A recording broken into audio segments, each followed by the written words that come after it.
What up, Ring Crew Army, and welcome back to a brand new episode of the Square Circle Podcast. I am your host, Marie Shadows, and on this episode of the Square Circle Podcast, we will still be looking at the New Japan Cup, or shall I say the New Japan Cup, on March 10th, where we had Jay White taking on Toa Henare to see who will advance to the second round. Henare really impressed in this match against Jay White. And I could see him one day being a big star or even just being a big babyface to go after the heels and eventually may end up coming out on top. There were some instances where he probably could have came up on top on Jay White to get the upset victory, but you guys know that wasn't going to happen.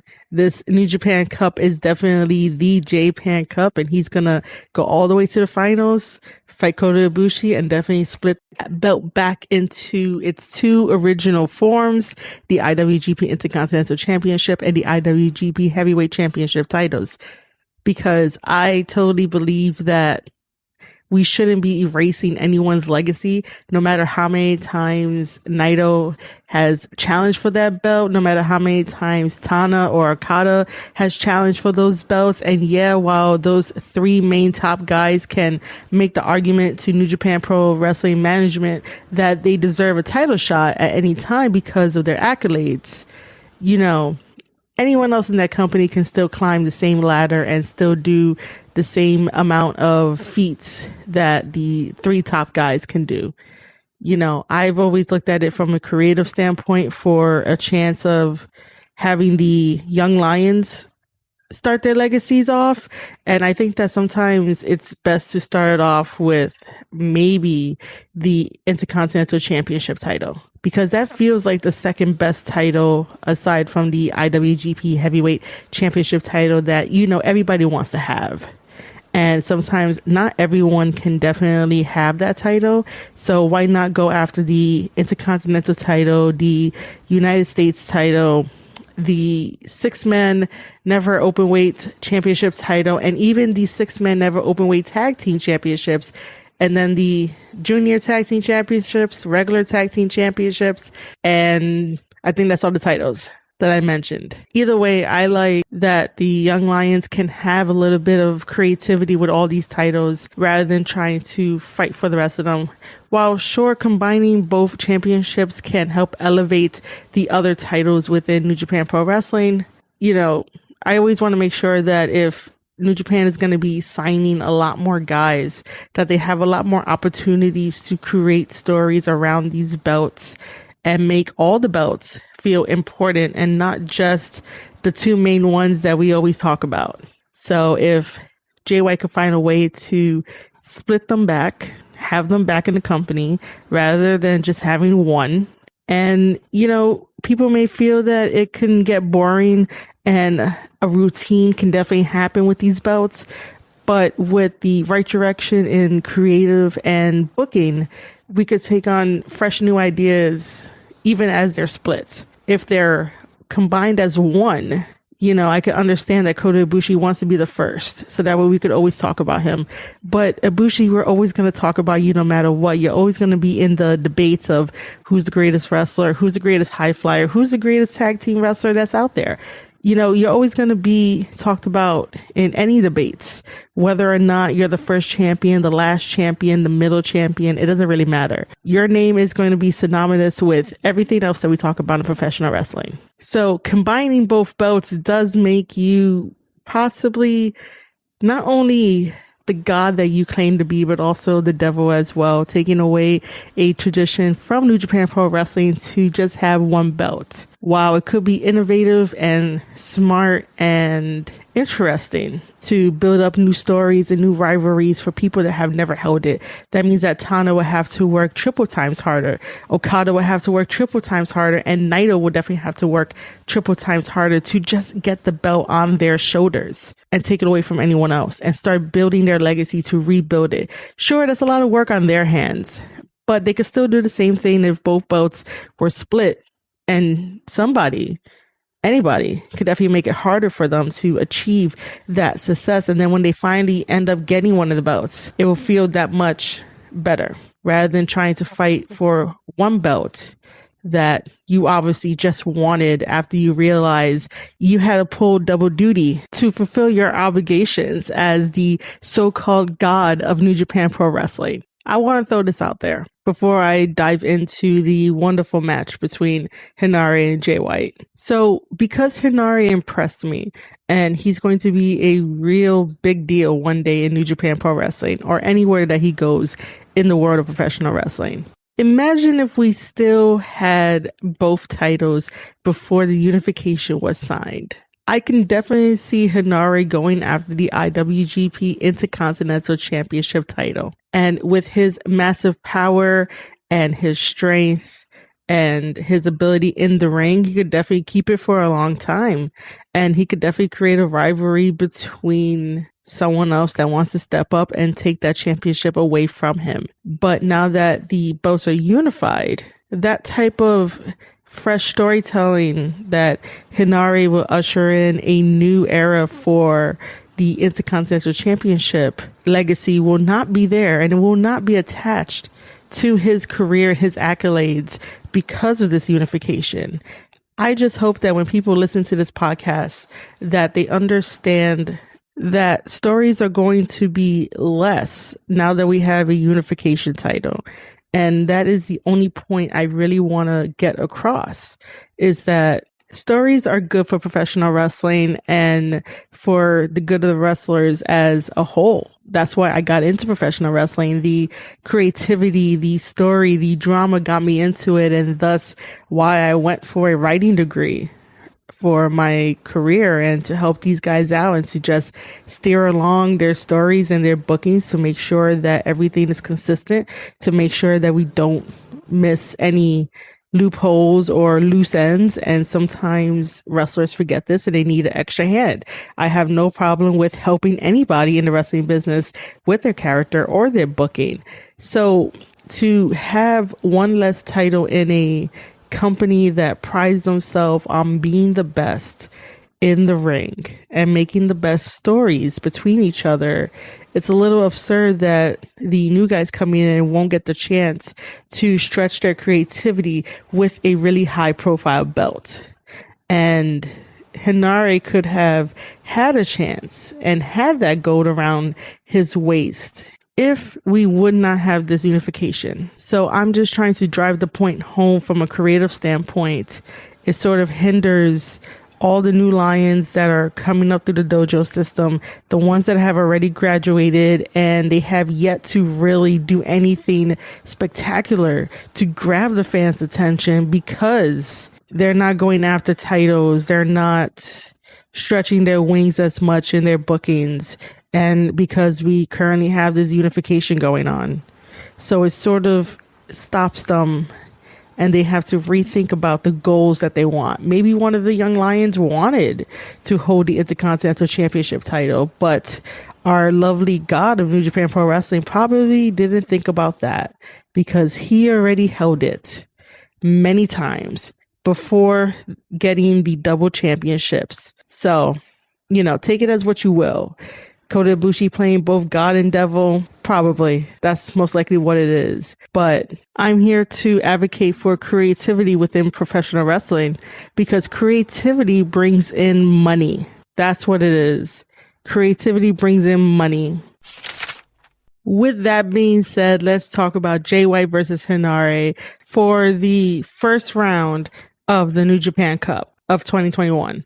So in the preliminaries leading up to this and in the backstage comments, Jay White has said multiple times that Henare doesn't matter to him. Henare is just a stepping stone for him to get to his ultimate goal of making it to the finals, beating whoever is there, and then taking on Kota Ibushi, taking the now unified belt off of him and splitting the two back so that way his legacy of being IWGP champion and IWGP heavyweight champion can be intact. And he's also doing that for Okada and Tana and Naito to have their legacies intact. And as Henare listens to all of these backstage comments, his anger is definitely evident in this match, and he definitely impressed. He impressed me and he surprised Jay White in this match. So he took all those backstage comments and basically show Jay that he really does matter. So we start off with a lockup from both guys, and then a rope break happens because Jay White is doing his tactics of getting into the ropes and making sure that the referee does his job, and there is a rope break. Another lockup happens, and now Henare pushes Jay into the corner. Jay switches that and kicks Henare in the stomach, brings him out of the corner, and when Henare reverses the Irish whip, Jay slides out of the ring, creating some distance between both of them. But Henare is very quick to follow. For a guy who's at least 6 feet tall and has that muscle on him, he's very fast. So he follows Jay White onto the outside. By this time, Jay White is rolling back into the ring, and this allows Jay White to stomp on Henare to get the upper hand. Now Jay White brings Henare into the corner, delivers some strikes and kicks, and then throws Henare into the other corner, does a drop down so that way when Jay gets back up, he catches Henare in a headlock.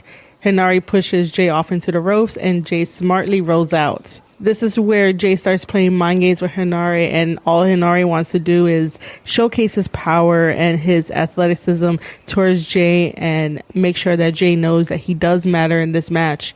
So finally, Jay gets back up onto the apron. However, Henare rushes to him and Jay ducks Henare's swing, only to do a chin breaker over the top rope.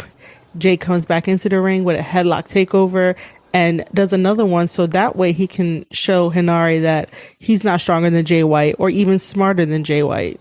Henare powers out of the headlock and sends Jay into the ropes, and both guys do a shoulder tackle. Henare is quick with a heavy forearm that staggers Jay White. Henare comes in with another shoulder tackle to Jay, bringing him down. Henare then brings Jay White into the corner and smashes his head against the corner turnbuckle, and then delivers some stiff chops to Jay's chest. Henare then delivers some kicks to Jay White, and Jay rolls out onto the outside, and Henare decides to throw Jay into the guardrail twice, back first, and then chest first. Usually on the outside, Jay is taking full advantage and full control of his opponents. But this time around, with Henare's strength over Jay White at the moment, Henare is in control. Both men are back in the ring, and Henare does a headbutt, a body slam, and then a knee drop to Jay and covers Jay, only for Jay to kick out at 2. Jay then crawls over to the ropes. However, Henare grabs Jay's foot. Jay then kicks Henare away, and while on the apron, Jay catches Henare and suplexes him out of the ring and onto the floor. Now, this is where Jay White gets a little dangerous on the outside as he decides to ram Henare's back and chest between the ring apron and the guardrail. Jado, who is on Japanese commentary, agrees and approves of what Jay White is doing to Henare. Jay then decides to roll Henare back into the ring, goes for a cover, but Red Shoes doesn't want to count. So Jay decides to give one stomp to Henare's midsection in order for Red Shoes to count. You know, I understand that Red Shoes doesn't like Bullet Club and really doesn't like Jay White, but at least count. You know, he threw him back in the ring. He followed one rule.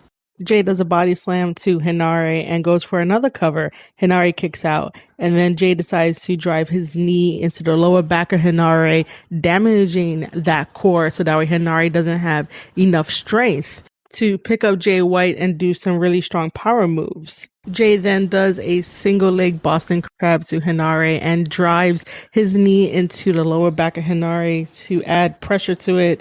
Henare does get to the rope and causes a rope break. Jay White releases the submission hold and brings Henare into the corner to drive the forearms into the lower back, and then does a snapmare into a chin lock, driving the knee into Henare's back.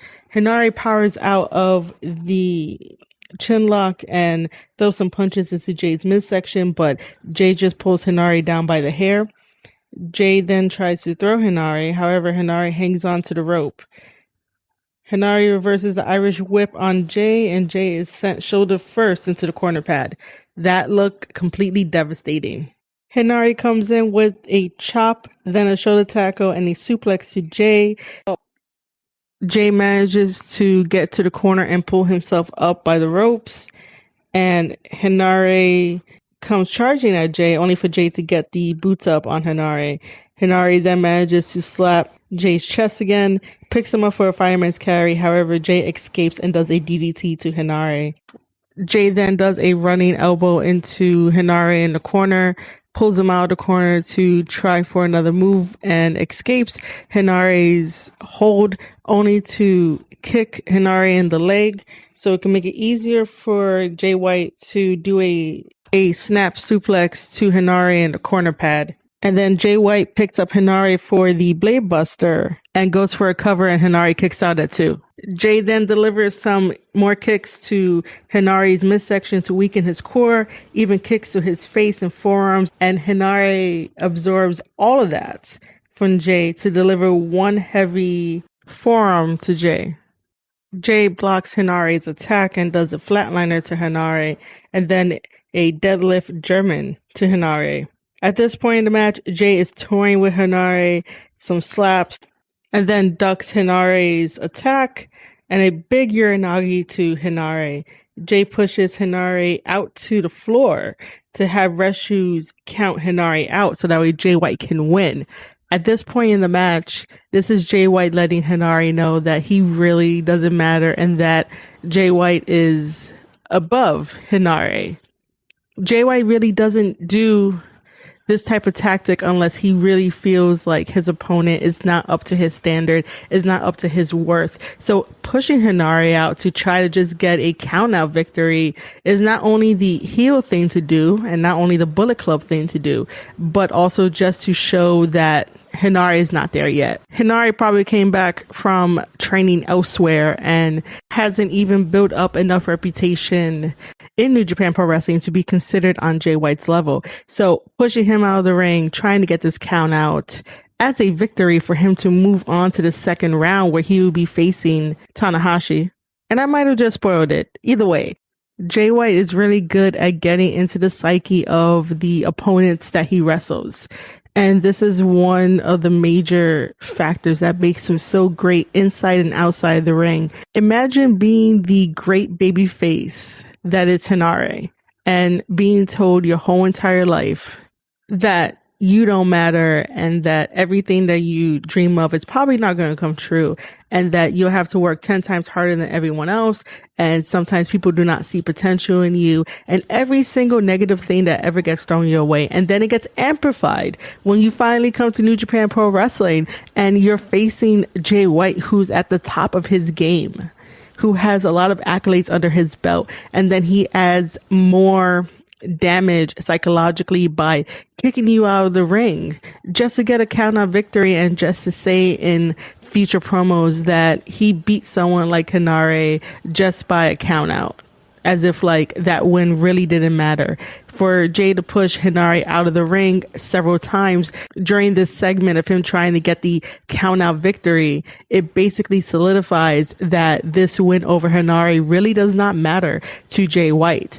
If Henare had gotten the victory over Jay White, that would have mattered 100 times more. But because, spoiler alert, Jay White does win this match, Jay White doing this just brings down the psyche of Henare more. However, Henare is determined to still manage to get that upset victory as he comes into the ring and Jay realizes that this idea is not going to work. So Henare has a lot of fighting spirit and Jay White sees this and he goes to the outside and he throws Henare into the barricade before throwing him back into the ring to do the Kiwi Crusher on Henare. After Jay White does the Kiwi Crusher on Henare, Jay White goes for the cover. Henare kicks out at 2. Then Jay White tries for the sleeper suplex, but Henare holds onto the corner ropes. Jay drives his shoulder into the back of Henare so that Henare can loosen his grip. Jay does a Saito suplex to Henare. Henare is in the other corner and Jay White goes and places him on the top rope. They basically fight for position until Henare can come off the top rope with a big shoulder tackle to Jay and then does a clothesline to Jay White and a Samoan drop as well. Henare goes in for a huge clothesline to add more damage to Jay White, covers Jay, and Jay kicks out at 2. Jay White comes in with multiple elbows to Henare, and Henare lands a few of his own to Jay White. Jay White goes for his slap combo, but Henare blocks it halfway through. More elbows to Jay, and finally a roaring elbow to bring Jay down. And Henare goes for a devastating spear to Jay White. Henare rushes at Jay, but Jay smartly drops down. Henare picks him up for a side slam, and Henare goes for the cover on Jay White. Jay White kicks out at 2. Gato comes in with the distraction. However, he gets knocked down by Henare. Henare delivers another big tackle to Jay White. Jay White kicks out at 2 when Henare tries to cover him. There is a headbutt to Jay White. However, Jay counters with a sleeper suplex right after, and then does another one to add more damage to Henare, and then comes in with the Blade Runner and covers Henare for the 1, 2, 3. Jay White is moving to the second round to face Tanahashi in this New Japan Cup, which I'm super excited about. But let's not take away the fact that Henare gave it his all in this match, and Henare did a wonderful job. He definitely impressed me, like I said in the beginning of this podcast, and during the backstage comments, Jay White said that Henare surprised him a little bit. Henare is definitely going to be a wrestler to look out for in the New Japan landscape, as well as the young lions I love putting over, such as Gabriel Kidd, Tsuji, and Yuya. They have been gems on this whole entire tour, and they are amazing to watch. And we're definitely going to have to support them and also support Henare, because they're going to be major figures in New Japan Pro Wrestling. So quickly, we have some post-match comments. Jay White is still so mean to the young lions. They finally give him a bag of ice, and he basically tells them that Henare could go to the back. Jay White then proceeds to mention how when he's facing Tanahashi, he proposes an idea. He basically mentioned that Tanahashi should lay down for the Switchblade Jay White so that way he can advance to the finals. And in return, he will split the unified title back into 2. So that way his legacy and Tanahashi's legacy for that IWGP Intercontinental Championship legacy to be intact. I like the sound of that. If I was Tana, I'm not sure if I were to agree with just laying down without having a fight for it. But then again, with Jay White teasing Tanahashi here and there, and we know that Tanahashi is just getting a little bit older. I'm not even sure how much longer he has left in the business. And so, maybe laying down for the Switchblade is a good idea. Jay White definitely wants to prove to the world that he was meant to be the double champion at Wrestle Kingdom 14 and to solidify himself as one of the best in the world and in professional wrestling. Henare also had some interesting comments to say about his loss to Jay White, and I just wanted to quickly comment on them. He had mentioned that he sacrificed everything, including when his dad died, to do the tryout again for New Japan Pro Wrestling. Apparently, New Japan Pro Wrestling did not accept Henare the first 2 times. So he failed in trying to get into New Japan Pro Wrestling. But that fighting spirit, that determination, that ambition that he has definitely brought him to where he's at. So losing to Jay White, while that may be devastating for him and it may be a personal loss, it's nothing short to be embarrassed about. It's something of a learning experience to lose to somebody with that caliber status and to learn from the mistakes and just understand Jay White's way of thinking and turn it back on him. I don't think Henare should have beaten himself up too much and basically mentioned that he sacrificed everything. And it's like, well, Jay sacrificed everything. Everyone in New Japan Pro Wrestling sacrificed everything. And everyone in this business, including myself, sacrifices a lot as well. We're all in this together. A loss is a loss and a win is a win. If anyone should feel bad about losing to Jay White multiple times, it would definitely have to be David Finlay. And this is Henare's first real major loss. Maybe Henare should seek the friendship of David Finlay and learn from him, and both of their shared experiences of losing against Jay White should definitely help both of them, and probably help Finley if Finley manages to get the victory over Yoshihashi, which most likely David Finley will get the victory over Yoshihashi, and then we could have Jay White versus Finley again, and their paths will definitely meet. But for the time being, Henare is definitely an impressive wrestler. He definitely has you rooting for him and wanting to listen to any of his backstage comments, especially if it comes from the heart. And I know that those backstage comments in particular definitely came from the heart. And he was definitely hurting for losing to Jay White and probably going back to the drawing board. That doesn't mean that Henare should go back home. That definitely means that Henare should just train a little bit more different. He could rely on all the power moves he wants, but add some psychology into it. Add some heelish yet babyface tactics into it, which I would have to really sit down and think about how he can change up his style. But instead of just being a full big powerhouse and trying to get the quick victory because of the size and the power of the attacks, try some ground moves. Wear out your opponent. Don't let your opponent take advantage of your core and weaken your strength to do those power throws, to do those power moves. Make sure to turn the tide on your opponent when you want to make your in-ring ability that much better.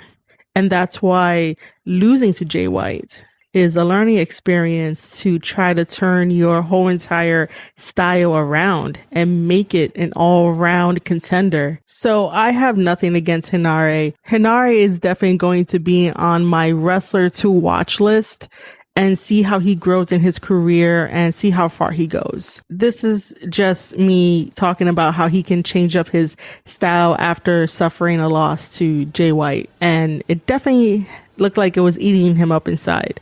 But he did a wonderful job, and both him and Jay White put on one hell of a main event for the ending of that New Japan show. And as we know, Jay White is definitely going to the finals and going to split the belts back. If you guys don't believe me, then you guys are not breathing with the switchblade.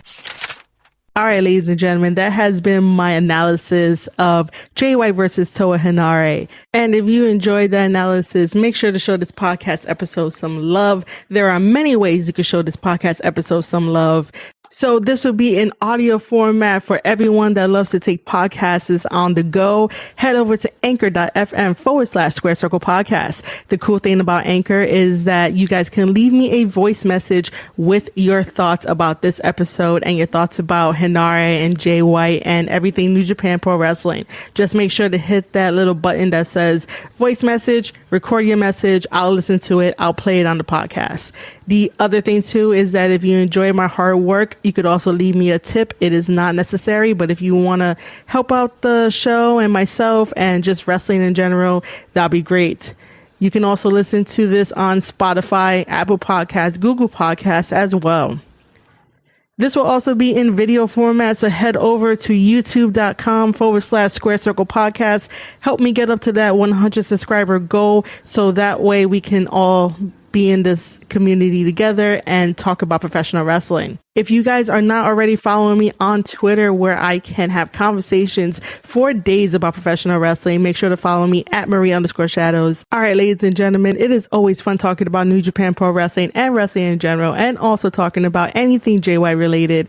And I hope you guys enjoyed this episode and it brought some value to your life. You have been listening to an episode of the Square Circle Podcast. I am your host, Marie Shadows, and I'll see you guys on the next one.